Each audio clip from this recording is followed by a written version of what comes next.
ಭಾರತಾಂಬೆಯ ಹೆಮ್ಮೆಯ ಪುತ್ರಿ, ಕನ್ನಡಾಂಬೆಯ ಒಡಲಲ್ಲಿ ಹುಟ್ಟಿ ಮಡಿಲಲ್ಲಿ ಬೆಳೆದು ತಮ್ಮ ಕಾವ್ಯಗಳಿಂದ ತಾಯಿ ಭುವನೇಶ್ವರಿಯ ಮುಕುಟದಲ್ಲಿ ಮಿನುಗುತ್ತಿರುವ ಎಲ್ಲ ಕವಿಶ್ರೇಷ್ಠರಿಗೂ ಹಾಗೂ ತಮ್ಮ ಸುಶ್ರಾವ್ಯ ಸಂಗೀತ ಸುಧೆಯಿಂದ ತಾಯಿಯ ಹೃದಯ ಸಾಮ್ರಾಜ್ಯವನ್ನು ಗೆದ್ದು ಬೀಗುತ್ತಿರುವ ಎಲ್ಲ ಗಾಯಕರಿಗೂ ಕೂಡ ನಮ್ಮ ವಿನಮ್ರ ನಮನಗಳನ್ನು ಸಲ್ಲಿಸ್ತಾ ಇದ್ದೇವೆ. ನಿಮ್ಮೆಲ್ಲರ ಸೇವಾ ಕೈಂಕರ್ಯ ಅನವರತ ವಿಜೃಂಭಿಸಲಿ.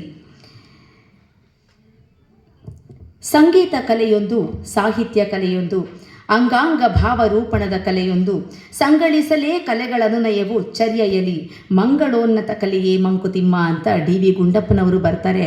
ಅಂದರೆ ಸಂಗೀತ, ಸಾಹಿತ್ಯ, ನಾಟ್ಯ ಇದೆಲ್ಲ ಕೂಡ ನಮ್ಮ ಬದುಕನ್ನು ರೂಪಿಸುವಲ್ಲಿ ಎಷ್ಟು ಪ್ರಮುಖ ಪಾತ್ರವನ್ನು ವಹಿಸುತ್ತೆ ಅನ್ನೋದಕ್ಕೆ ಇಂಥ ಕಾರ್ಯಕ್ರಮಗಳೇ ಸಾಕ್ಷಿ ಅಂತ ಹೇಳ್ತಾ, ಈಗ ಇಂದಿನ ಕಾರ್ಯಕ್ರಮದ ಪ್ರಮುಖ ಘಟ್ಟವನ್ನು ತಲುಪಿದ್ದೇವೆ. ಕವಿ ಕಾವ್ಯ ಗಾಯನದಲ್ಲಿ ಈ ದಿನ ರಾಷ್ಟ್ರಕವಿ ಕುವೆಂಪು ಹಾಗೂ ಸ್ವರ ಸಾಮ್ರಾಟ್ ಶ್ರೀ ಅಶ್ವಥ್ರವರ ನೆನಪುಗಳು ಜೀವಂತ.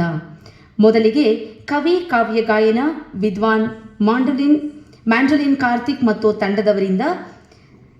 ಮ್ಯಾಂಡೋಲಿನ್ ಕಾರ್ತಿಕ್ ಅವರು ತಮ್ಮ ತಂಡದವರ ಪರಿಚಯವನ್ನು ಮಾಡಿಕೊಡ್ಬೇಕು ಅಂತ ಕೇಳ್ಕೊತಾ ಇದ್ದೀನಿ.